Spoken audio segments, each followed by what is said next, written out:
Hello children, Shubha teacher here. By now we have completed the 4 chapters of our PT portion.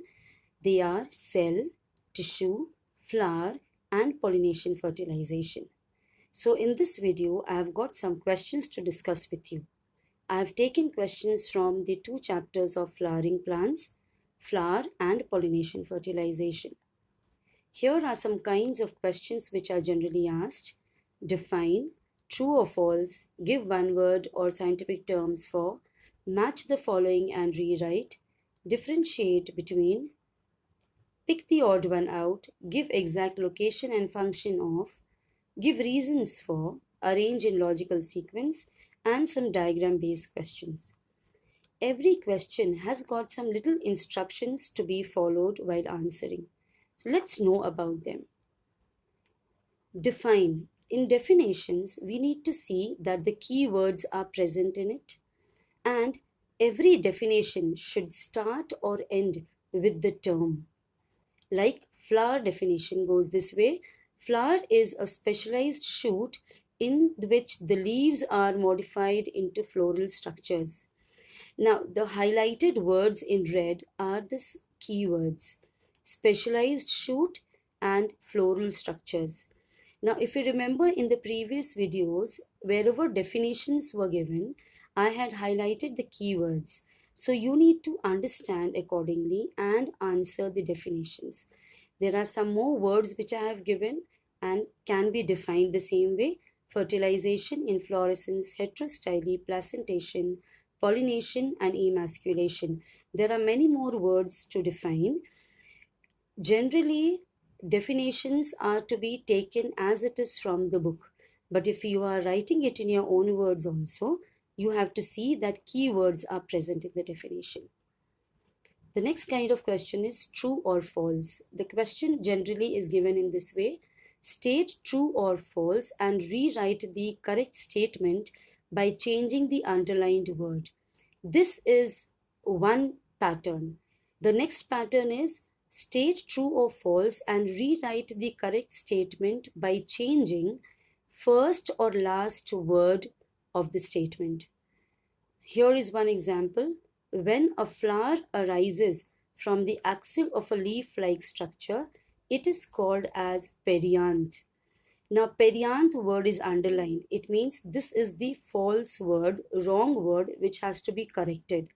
Statement is false. When a flower arises from the axil of a leaf-like structure, it is called bract. So, the underlined word is changed to bract. The next is integument is the protective covering in a mature pollen grain. Here, there is no word underlined. Statement is false. So, you have to write false first, and then either the first or the last word is to be changed. So if you are changing the last word, the statement will go in this way: integument is the protective covering in a mature ovule. That is what you had studied. And the first word, if you are changing it, it goes this way. The statement is false, so false. And correct statement is exine is the protective covering in a mature pollen grain. So you have to follow the question very well. The third kind of question is match the following and rewrite. Here I have just taken 4 pairs and the answers are given here. Now generally matching is done by the students, but rewriting is missed out, due to which out of, suppose this question is carrying 4 marks, you will get either 2 or no marks. So you have to write down the correct answers with the paired with the question. So this is called as rewriting the match the following question. The next is differentiate between the following pairs on the basis of hint given in the bracket. Now, till now, you were asked to differentiate questions and you used to give 1, 2, 3 pairs of differences. But from class 9 onwards, this pattern changes a bit. You are given a hint with almost every pair, And in that case, you have to give only one point of difference based on only this hint, like complete and incomplete flower. You have to differentiate them based on their definition. So, how do you define? A complete flower is a flower which has got all the four floral structures in them. An incomplete flower is a flower which misses out at one or more floral structures. Similarly, polyandrous and polyadelphous. You have to differentiate between the two based on condition of stamens. So polyandrous is where the stamens are free. Polyadelphous is where the stamens are grouped in many groups. Thus, you are thus there are some more differences given like dichogamy, hercogamy, monoecious and dioecious plants based on the kinds of flowers, anemophily and hydrophily based on agent of pollination, autogamy, allogamy, petaloid and sepaloid perianth, protandry, protogyny, geitonogamy and cleistogamy. I would suggest you to refer to the book and write down these differences. The next is pick the odd one out and state the category to which the others belong. This question is to be understood very well. You have to, there are 4 to 5 words given in the question, and you have to find out a link amongst all. You will see that one word is not getting linked to the other. So that becomes the odd one. And you have to give the category to which others belong. The ones which have been linked in one group, that category is to be mentioned. So here, polar nuclei, synergids, generative nucleus, antipodal cells, and egg. These, when you find out a link, the odd one comes generative nucleus, and the category is cells in the embryo sac of a mature ovule. The other words like polar nuclei, synergids, antipodal cells, egg, these are the cells present inside the embryo sac of a mature ovule. The next question is exine, germ pore, integuments, tube nucleus. Now, if you observe them properly, the three, like exine, germ pore, and tube nucleus, are the parts of a mature pollen grain. So the odd one becomes integuments. The next is give the exact location and function of. In this kind of question, there are two things asked. Generally, it has been observed by us while correcting the papers that students miss out either location or function. So you need to be very patient while reading the question and answer. Location has to be very exact. Ovule, inside the ovary of a flower. If you just write inside the ovary, it's not complete. Where, whose ovary? It is the flower's ovary. Function, produces female gamete called egg. Generative nucleus location, inside a mature pollen grain in a flower. Function, produces male gamete. Nectary, at the base of pistil or at the base of petals. Function, produce nectar. Synergids, inside the embryo sac of ovule in the ovary of flower. Function is they keep the egg in place for fertilization. Nucellus, at the inner side of integuments in ovule of flower.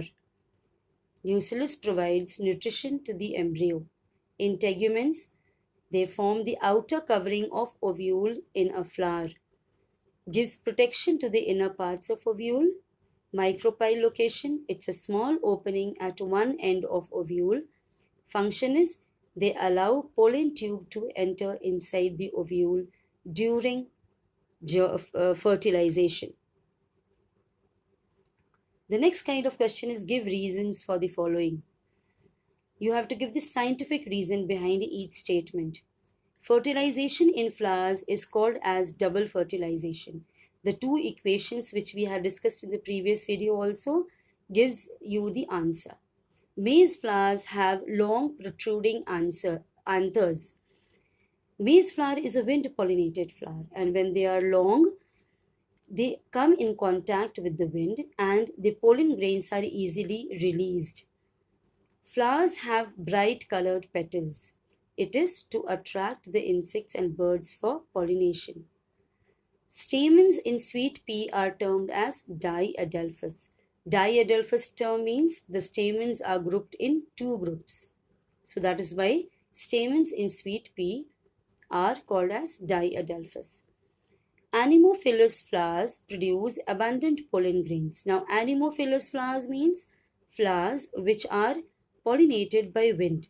And while getting carried by wind, there is a lot of wastage of pollen grains. So, due to which abundant pollen grains are released.